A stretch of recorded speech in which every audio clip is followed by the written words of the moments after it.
तो देश की बहस में हमारा आज का मुद्दा है कि क्या मदरसों में जिहाद की शिक्षा दी जा रही है। हम ऐसा इसलिए कह रहे हैं क्योंकि कई सारे मदरसे इस वक्त एनआईए के रडार पर हैं। साथ ही साथ हमने नेपाल इंडिया बॉर्डर पर एक इन्वेस्टिगेशन किया है जहां पर पाया है कि 900% की रफ्तार से वहां पर मदरसे बढ़े हैं। ऐसे इलाकों में भी बड़े बड़े मदरसे बन गए हैं जहां पर मुस्लिम आबादी है ही नहीं। क्या इसके पीछे कोई षड्यंत्र है? क्या इसके पीछे कोई साजिश है? मेरे सहयोगी विकास चंद्रा और हमारे न्यूज नेशन के ब्यूरो चीफ धीरेन्द्र पुंडीर ने पूरी इन्वेस्टिगेशन की है पिछले 10 दिनों के अंदर, जिसका खुलासा हम एक के बाद एक आपको कर रहे हैं। लेकिन सवाल यह है, काफिर कौन है? सवाल यह है, जिहाद क्या है? क्या हर मुसलमान को जिहाद करनी चाहिए?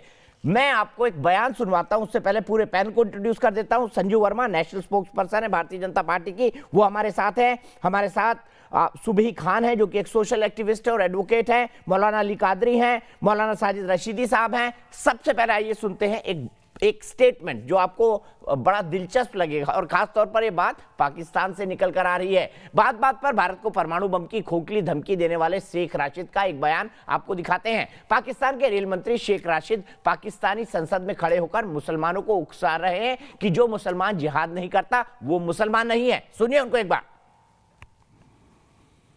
इस्लाम में जिहाद फर्ज है। जो मुसलमान जिहाद से इनकार करता है वो मुसलमान नहीं है। इस्लाम में जिहाद फर्ज है। जो मुसलमान जिहाद से इनकार करता है वो मुसलमान नहीं है। शेख राशिद साहब,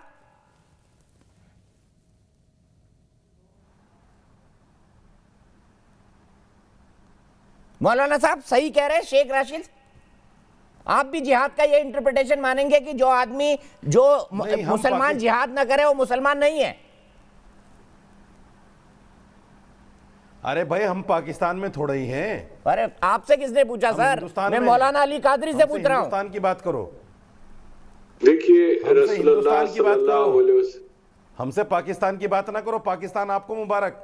प्रेम आपको ये सबसे ज्यादा उससे, तभी खड़े होते हैं उसके साथ। हम नहीं है, नहीं पाकिस्तान के मुरीद आप हैं, हम नहीं है।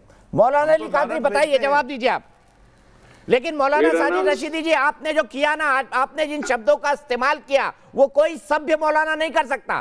तो मैं आज से आपको असभ्य मौलाना की कैटेगरी में रख रहा हूं। मौलाना अली कादरी जवाब दीजिए। गलत किया, जनरल बख्शी की बात को गलत कर दिया आपने। जनरल बख्शी ने इतना अच्छा बयान दिया था, आपने उस बयान को भी तोड़ मरोड़ दिया। ठीक है मौलाना पत्रकार हैं, मैं फिर कहूंगा आपसे।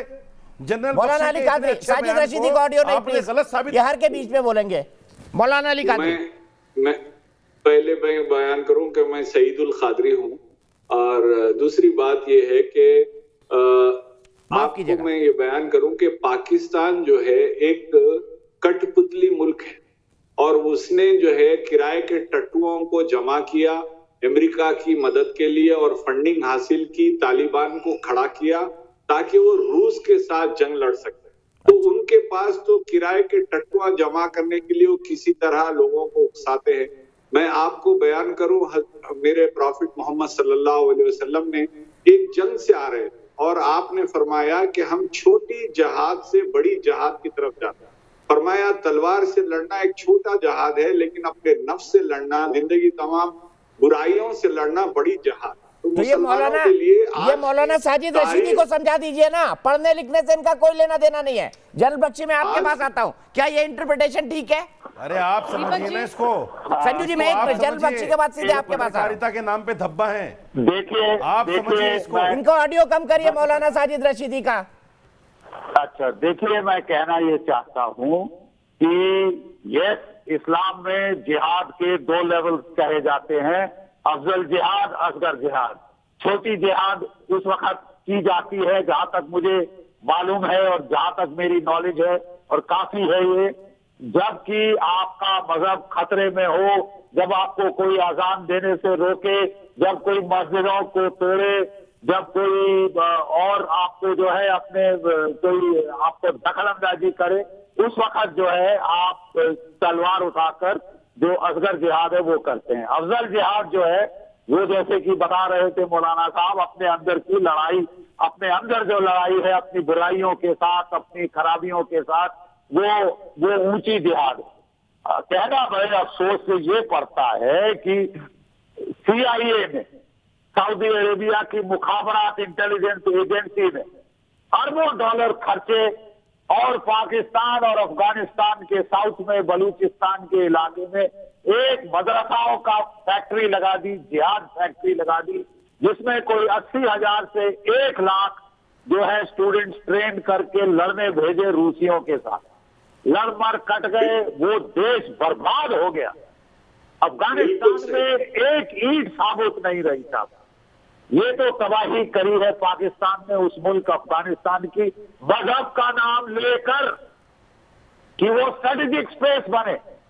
अब समय आ गया है कि हमारे मुसलमान भाई औरों को अपना जो है बेवकूफ ना बनाने दे, औरों को उनको इस्तेमाल ना करने दे, मोहरे ना बनाए, कत्लो गारत के मोहरे ना बनाए।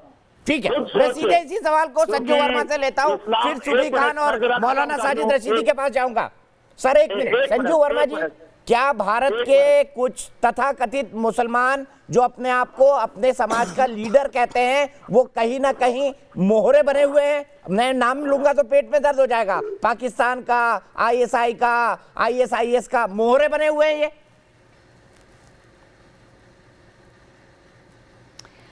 दीपक जी, आपने बहुत बढ़िया सवाल किया। मैं पहले तो आश्चर्यचकित हूं जिस तरह मौलाना रशीदी ने आप पर व्यक्तिगत रूप पे टिप्पणी की। मैं इसका पूरी तरह से खंडन करती हूं। खैर, अभी मुद्दे पर आते हुए मैं ये कह दूं, जो मैंने पहले भी कहा कि not every Muslim is a radical. हर मुसलमान प्रतिगामी मानसिकता का नहीं है, रिग्रेसिव माइंडसेट का नहीं है। There are many progressive Muslims, प्रगतिशील मानसिकता के बहुत मुसलमान भाई बहन हैं। ये कहते हुए मैं एक चीज आपके दर्शकों के लिए बड़ी साफ तरीके से बोलना चाहती हूं और पूरे डंके की चोट पे जिम्मेवारी से बोलना चाहती हूं। हर मदरसा आतंकी संगठन नहीं होता। Every madrasa is not a terror hotbed, but हर आतंकी संगठन का कहीं ना कहीं किसी ना किसी मदरसे के साथ जरूर कोई ना कोई लिंक जरूर रहा है। और आप देख लीजिए, दुनिया भर में पाकिस्तान, चीन, भारत की बात तो क्या करें, जो टर्की में बॉम्बिंग हुई, चार्ली हेब्डो का अटैक देख लीजिए, ब्रसल्स में जो बॉम्ब का आक्रमण हुआ, मक्का मदीना में जो अटैक हुआ, ऑरलैंडो नाइट क्लब में जो बम का आक्रमण हुआ, हर जगह कौन है? Who is the culprit? Radical Islamist, जो कट्टरपंथी जिहादी माइंडसेट मानसिकता के लोग हैं। और ये हमेशा डंके की चोट पे कहते हैं कि हम मदरसा से पढ़ के आए हैं, हम शरिया लॉ में विश्वास रखते हैं, हम भारत में मुस्लिम लीग ब्रांड ऑफ पॉलिटिक्स को बढ़ावा देंगे। तो मैं ये कहना चाहती हूं कि मदरसा होती है एजुकेशन के लिए। 2001 से 2011 में 10 लाख से 17 लाख हो गए मदरसा में एजुकेशन के लिए जो नंबर ऑफ स्टूडेंट्स हैं। आपको पता है पास हायर एजुकेशन कितनी है? Number of people who passed out from madrasas और जिन्होंने उच्च शिक्षा ग्रहण की वो 17%, ओनली 17%, 17%। उसमें से उच्च शिक्षा मदरसों से जो मुसलमानों ने शिक्षा ग्रहण की, दैट वाज इवन लोअर, सिर्फ 11%। ओनली 11% पीपल जो मदरसाओं से पास हुए उन्होंने उच्च शिक्षा ग्रहण की। तो मैं ये कहना चाहती हूं, जब आप मदरसा में पढ़ाते ही हैं अरबिक, कुरान की टीचिंग्स, ताफीद, तफसीर, तो लोग उच्च शिक्षा प्राप्त कैसे करेंगे?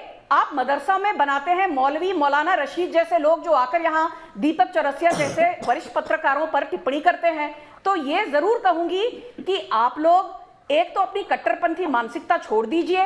अब ये पुराना भारत तो रहा नहीं 1947 का, ये 2020 का भारत है नरेंद्र मोदी के नेतृत्व के तहत। और एक चीज मैं आपको बता दूं, आप लोग बार बार जो बोलते हैं स्टेट फंडिंग चाहिए, इंडिया में 6 लाख वक्फ प्रॉपर्टीज हैं, 6 लाख वक्फ प्रॉपर्टीज, 17,000 वक्फ प्रॉपर्टीज तो सिर्फ पंजाब में है।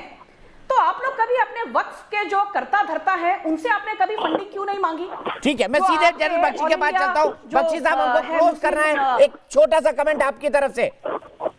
देखिए, इस्लाम के 3 पिलर्स हैं और 2 पिलर्स को लोग बिल्कुल भूल गए हैं, वो है इज्मा, इज्तिहाद।